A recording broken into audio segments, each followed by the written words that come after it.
तो दोस्तों आज हम लेकर आए एक ऐसी मूवी का रिव्यू जो शुरू होता है एक धमाकेदार डायमंड हाइस्ट से, पर ये धमाका पूरे टाइम मेंटेन हो पाता है या नहीं, या बीच में ही फुस हो जाता है। तो आज बात करेंगे सिकंदर का मुकद्दर के बारे में। ये मूवी आपको नेटफ्लिक्स पे जाके देखनी चाहिए या नहीं, so make sure you watch the full video. तो चलिए शुरू करते हैं। तो सबसे पहले अगर हम बात करें इसके प्लॉट के बारे में गाइस, तो ये मूवी स्टार्ट होती है डायमंड हाइस्ट से ही। मतलब हम लोगों को दिखाते हैं एग्जीबिशन जो कि एक शायद मॉल या एक बड़े से एरिया में लगा हुआ है, और वहां पर भर भर के लोग आए हुए हैं भाई एग्जीबिशन के लिए, और कुछ सिक्योरिटी भी है। बहुत काफी सारी चीजें ऐसी हो रही है, और वहीं पर हो जाती है एक रॉबरी जिसमें 5 सॉलिटेयर रेड सॉलिटेयर्स चोरी हो जाते हैं। अब ये चोरी किसने की है, कैसे की है, क्या क्यों की है, वो सब हम लोगों को इस मूवी का पूरा क्रक्स दिखता है। और वहीं पर हम लोगों को जो ये रॉबरी होती है उसी के बाद हम लोगों को जिमी शेरगिल का कैरेक्टर भी आते दिखता है, जो एक इन्वेस्टिगेशन ऑफिसर यहाँ पर प्ले कर रहे हैं। और वहां से शुरू होता है कैट एंड माउस टाइप का चेज, और एक ये बेसिकली जो क्राइम ड्रामा क्रिएट किया है वहीं से शुरू होता है, बिकॉज ही हैज शक ओवर 3 पीपल, जो कि मतलब तमन्ना भाटिया और फिर अविनाश तिवारी का भी कैरेक्टर है वहां पर, जिसका नाम सिकंदर है। सबसे ज्यादा जो उसका लाइक इंट्यूशन है, उसको हिंदी में पता नहीं क्या ही बोलता है वो, जो इंट्यूशन है वो उसका ये रहता है कि अविनाश तिवारी ही है, समवेयर अराउंड द लाइंस उसने ही चोरी की है। पर वो प्रूव कैसे करे इसको और कैसे नहीं, वो सब हम लोगों को आगे मूवी में देख के पता चलता है। एंड ये शुरू होती है मूवी जैसे कि इसने बताया कि क्राइम ड्रामा ही फील होता है, बट मेजरली फोकस इन दोनों के कन्फ्रंटेशन पे फोकस किया गया है। मतलब इतना इम्पैक्टफुल वो चीज फील नहीं होती कि शुरू में आपने क्राइम ड्रामा दिखाया तो हम लोग को लगा जैसे कैट एंड माउस चेज होगा एंड फिर उसमें और इन्वेस्टिगेशन होगी, तो उस टाइप का दिखाया नहीं। मेन उन लोग की बात एंड उन चीजों पे ज्यादा फोकस किया गया है। जैसे कि शुरू की मूवी में दिखाया गया था, काफी ज्यादा इंटरेस्टिंग लग रही थी कि उसमें मेंटेन भी हो रहा था, सब पे शक जा रहा था, तमन्ना पे भी जा रहा था, अविनाश पे भी जा रहा था, एंड एक जो बुढ़े थे वो भी उन पे भी जा रहा था। मुझे उनका नाम नहीं याद है, तो सो सॉरी।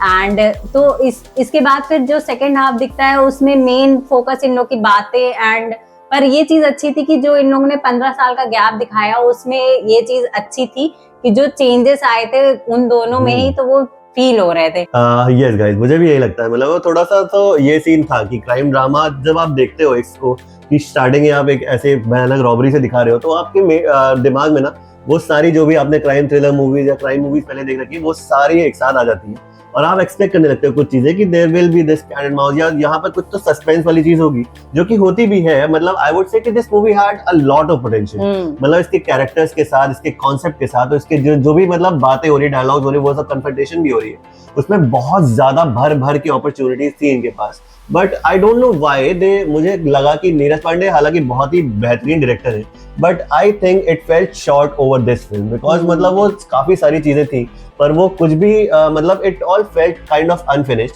बिकॉज वो खाली अविनाश तिवारी मतलब सिकंदर और वो जो पुलिस ऑफिसर थे मतलब जिमी शेरगिल कैरेक्टर, उनके कन्फ्रंटेशन और उनकी बातों और उनके ही सिनेरियोज में ही फंस के रह गई चीजें, और there was no logical explanation to the twist and turns. मतलब ट्विस्ट एंड टर्न्स बहुत बेहतरीन थे इसमें।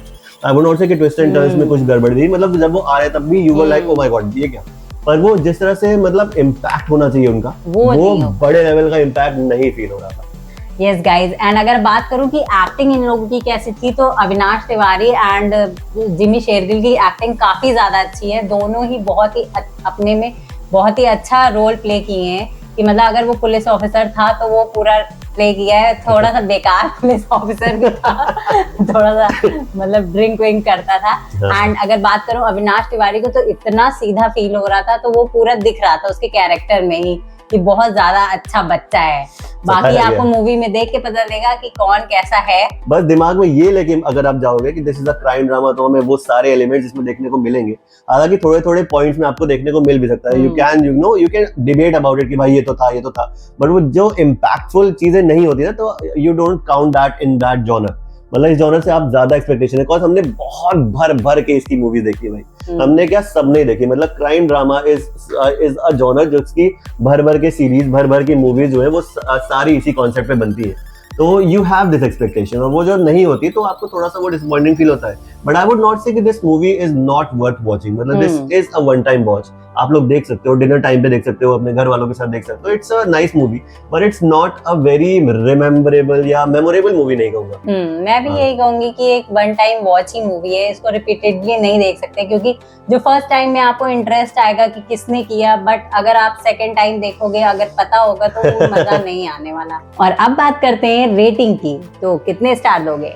आई थिंक गाइस मैं इस मूवी को दूंगा 2.5 stars. I give this a half rating 50%। Because मुझे इंटरेस्टिंग भी लगी कई जगह पे नहीं, बिकॉज एक्टिंग बहुत इंटरेस्टिंग थी। कॉन्सेप्ट जैसे कि मैंने कहा पूरे वीडियो में कि कॉन्सेप्ट बहुत अमेजिंग थे, और जिस तरह से वो मतलब हमारे सामने आया वो उतना ज्यादा मतलब इम्पैक्टफुल नहीं था। That's why I give this 2.5 stars. And I will give 3 star, क्योंकि ये वन टाइम वॉच है, पर फिर भी आपको पूरी मूवी में इन्वेस्ट करके रखती है कि आखिर कौन चोरी किया। और ये था हमारा वीडियो ऑफ सिकंदर का मुकद्दर का रिव्यू। एंड आपको पसंद आया हो तो लाइक करिएगा, सब्सक्राइब करिएगा। हम मिलते हैं नेक्स्ट वीडियो में।